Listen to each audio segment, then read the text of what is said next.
Barcelona win again 5-1 this time around against Mallorca, and it seems that Lamine Yamal, well, basically he's the decision maker. He's the most vital player in the squad currently from what I'm seeing. This is gonna put you on the edge for some of you, but I wanna know if you could only pick one player, pick one, Raphinha or Lamine Yamal. Who's the most decisive player at the moment for Hansi Flick's team?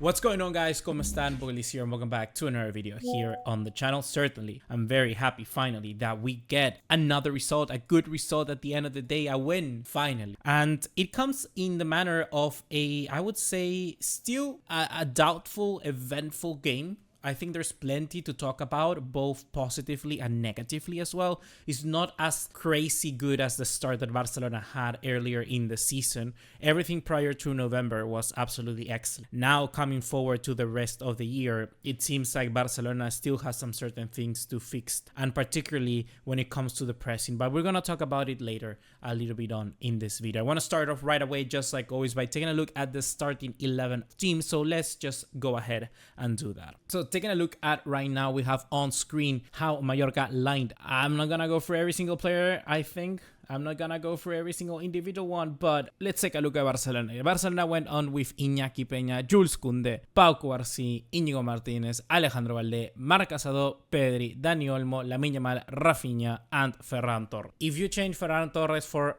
Robert Lewandowski, that is Barcelona's best 11, gala 11, you could say. That's the best team that right now I think Flick can put out with every single player, both injured and fit. I think that's the best team that we can put out, and certainly 100% in terms of form. The players that do deserve to be there are there, except of course, like I mentioned, Robert Lewandowski for Ferran Torres. It's a little bit interesting that Lewandowski rested this entire game. It might have been something at prior discussion between absolutely, you know, the manager and the player itself, them taking a little bit of a kind of laid back decision to find out if he actually could be rested, if he can have that ability. Maybe that's what happened in this game, because it's very interesting that when we needed another player to come in, you know, when Pau Victor came in the 2-1, when we still needed to find that final third goal, I think that really could cement the game and give Barcelona the outright lead. Lewandowski didn't come in, so Pau Victor, I mean, at the end of the day, the two number 9s that we played on today did score, and I do think that Ferran Torres playing that striker position makes a lot more sense rather than have him in one of the wings, because he's not the most electric winger per se in terms the player that would fit rightly into the system of someone like. So that's a starting 11 for Barcelona. It's good to see Marc Casado back in the team as well. I think that you just see such an improvement with him on the field, and maybe it's because still we're lacking a bit of time, a bit of rhythm, because we haven't been playing with our best team these last 3-4 matches. But Casado will always give you that recovery of the ball higher up the field, and I think that's particularly what I was saying, that this is an area of the field where Barcelona still need to win. During the first half, Barcelona had plenty of chances and very good opportunities on goal. There was one from Ferran Torres, one from Raphinha, and one from Lamine Yamal, all apart from the one that actually was a goal. We need to talk about seriously in that area of the field when it comes to finishing wise. I think we need to take our chances, and when those chances come, Barcelona need to be able to recover the ball early if we miss it. And that is a area of the field where we have not been the best. Normally Barcelona would tend to press the passer, and in this game we did not. In this game, Barcelona did not manage to press the player from Mallorca who was going to pass the ball, and that gave them a lot of open possibilities to exploit the spaces in behind, because Barcelona play with this very high line, and of course they're going to try to exploit it 100%. So that's a very big problem that Hansi Flick, I think, needs to tune and look at somewhere better, because right now in our team, the only player that seems to be able to do that is Marc Casado. I mean, every single player can do it, but the one that leads the press certainly is Casado from the middle of that park. So we need to have somebody else like him who's been able to that can grow into that mold. I think that Gavi actually would be the best player for this situation, for this context, but it seems that Hansi Flick likes him a little bit further up the field. He's the manager for a reason, right? Not me. So I mean, I think I still could get this team top 4. I think we can at least do 60 points, at least minimum, but Hansi Flick definitely knows more than I. In the meantime, guys, if you're enjoying this video, be sure to drop a like and subscribe. We're trying to reach 30k subscribers by the end of this year. I think it's a bit of an ask, but if we join forces, I'm pretty sure we can do it. And just like Raphinha, we can rise to the top. In this case of European football YouTube. But anyhow, yeah, if you learn anything new, be sure to drop us a like and subscribe, comment. I always read your comments, even though I don't respond. I always read them, be it when I'm taking a shit or when I'm going in the bus or when I'm doing something. I always read them in the elevator. And yeah, I'm excited to see what you have to say to answer all these questions and more. And now let's get back into before I move into the goals, before I move into what is now the actual results of the game, I want to talk a little bit about Raphinha and Lamine Yamal, that sort of debate that I opened up earlier in the video. Because when I look at Raphinha, simply, I look at a player that right now, if we do take a look at, we're talking about a player who at the end of the day has in this game 2 goals, had an incredible expected goals XG. Look at that, 2.15, that's insane. And if we take a look at Raphinha completely in the transfer market, and we can take a look at his stats all around throughout the season, he already has almost 30 goal contributions. I mean, these stats, the goals and assists, are not counting today. So he has 11 goals and 8 assists in La Liga. That's 19 goal contributions in La Liga. And then if you add the Champions League, you add 7 of. So he has 26 goal contributions this season. And that's absolutely incredible from a player who, I mean, mainly, we never thought he could reach this level. I want to ask you guys, do you actually believe that Raphinha could be this good? Were you one of the visionaries that, in fact, did put a little bit of your coins, your money? Did you bet on Raphinha to be this good? Because I certainly thought he could be a very clinical player. I thought he could be good for Barcelona as part of, you know, a wonderful team. He is, you know, the star. He is becoming that player alongside Lamine Yamal and Lewandowski. And I think that is something that I never envisioned for him to be reaching this level. He's going to end the campaign with around 36 goal contributions. 35, and that's credible for someone like him. And I see so many posts of talking Raphinha for Ballon d'Or, Raphinha for Ballon d'Or. I mean, when you take a look at the stats and imagine Barcelona win a lot of things this year, there are no arguments against it. There really are no arguments against it, because even in Brazil, in the games that we've been seeing for the CONMEBOL qualifiers for the World Cup of 2026, it's Raphinha the guy showing up, not Vinicius Jr., not Rodrigo, not anybody else. So it seems that in every single team that Raphinha plays at the moment, he's really putting everyone on his back, you know, carrying them to the finish line. And I think that's an absolutely wonderful thing. Today, the penalty, for instance, I just knew that Raphinha was going to score. Of course, I have the nervousness, the doubts. But if I wanted a player to take the penalty that is not Robert Lewandowski, it is Raphinha. He's the captain. He just has such a way of being of a player. He's so adamant that he wants to succeed. And I think that determination, consistency, overall self-belief make him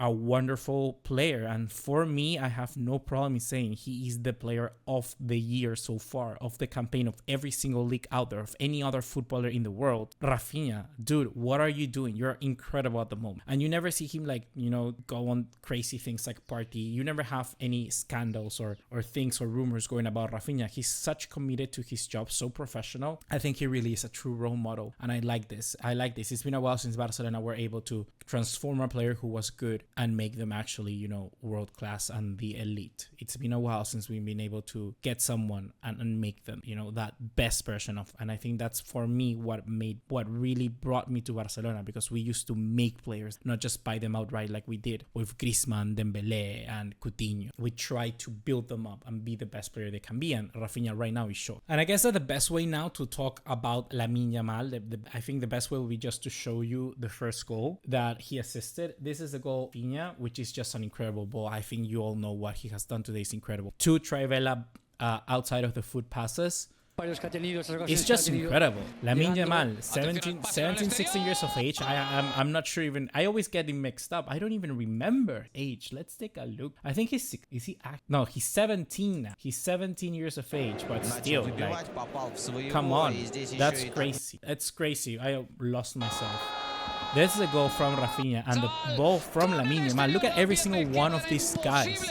Look at that. Look at that ball. He literally sent that with, you know, 1-day delivery. He sent that with 1-day delivery. He sent that over to Raphinha, signed, posted directly into the feet of him. It's insane what this guy's doing. And I mean, Raphinha good enough for him to get himself in that position, you know, to just simply tap it in. But it's literally 80% of the goal from Lamine Yamal, and that's insane. That's insane from a breakaway from Koundé as well. Great goal. And the second thing that I wanted to mention is here you cannot see the pass, but he does another outside of the field. Another Trivela pass. He does it again. Here this time into Pau Victor. And this time it's Frenkie de Jong. Frenkie de Jong, my guy, the Dutchman. Frenkie de Jong does it. Frenkie de Jong scores the goal, and we're gonna talk about de Jong. Wow, we're gonna talk about, because stats are gonna certainly push him forward. But let's, I think, finish just talking about Lamine Yamal before we watch the other goals, because I'm gonna show you the other goals. But what I'm saying, what I'm trying to convey with this, showing you these two goals, is that this guy is on another level. We're talking about a kid of 17 years of age who's literally carrying Barcelona, or at least is the most desequilibrante. That's how I would say in Spanish. He's the most sort of player. I don't know how to say. He's a trickster. He's a magician. He's someone who can create something out of nowhere. The last player for me that Barcelona had that could do something like that was Ousmane Dembele. But Dembele didn't have the decision making, and he didn't have the finishing, the end product. But Lamine Yamal does. Lamine Yamal has the end product. He is the magician, and he can not only assist but also score goals. But most importantly, he always takes the right decision. When the Trivela is the right decision, he does it. He's not a player that is a show-off. For me, Vinicius Jr., I'm going to make this comparison, maybe a bit harsh. Look at Vinicius Jr. and Neymar. They're both a little bit of showboaters, you could say, but at least Neymar did it when it mattered the most, when he could actually need the resources. He needed that ability in him to do that bicycle kick, that he needed to do those things, that elastico, to beat a man. And the same I could say with Lamine Yamal. I think that he does these tricks, you know, these flares, these skill moves, but it comes down to when he actually needs to use them. And that for me is the most incredible thing. It's like talent oozes out of his pores, really. He's made of pure football. And I think that for me is just simply incredible of this kid. Like, we're so lucky. The future, even the past, you could say now, because what he did against France, that's in the past, but it's insane. All of that together, you just get a footballer who's going to be here for such a while, and it's gonna be wonderful. It really is going to be pure magic. So now, before we move onwards to talking a little bit about De Jong, which is a debate that I want to show you. This is the first goal from Ferran Torres, and I mean, I'm happy the Sharks scored.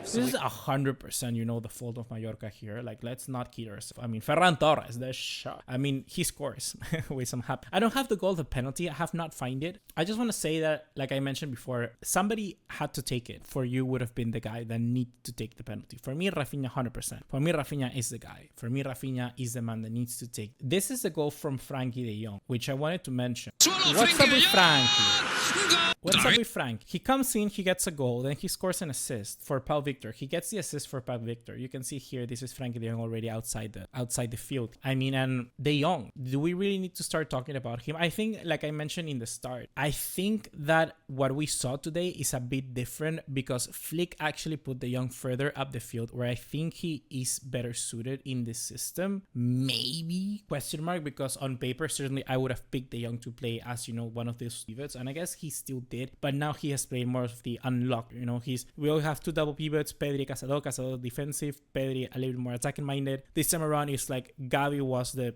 double pivot and then Frenkie de Jong the more attacking minded, and I think that worked very nicely, particularly for this final goal. So where would you situate de Jong? For you, does this change anything? For you, do we still need to sell Frenkie de Jong? Because I'm still reading these rumors of 20 million euros for de Jong in the summer. That's nothing. De Jong is worth 70 million euros at least. He's such a wonderful footballer, and talent is there, 100%. I mean, he's just not been 100% fit either, which I guess is why we have not been seeing the best of him. But he's a player that if I don't get at least 50, I'm gonna be mad, and I'm really gonna be looking as a failure of a signing, where in all due respect, I don't think he has 75 million euros we paid for him, and I don't think he's really the player. He has not been the player, but he's not the player that is also as bad. So for me, so. And one more thing, just as you take a look at it, look at Frenkie de Jong here. He has the armband, and before the last game, Raphinha kept the armband, but now de Jong has it as well. That's the hierarchy of the captains, I guess. But I have no problem whoever is wearing the armband. I just think though that the armband for Raphinha is such a something else. It's another boost, and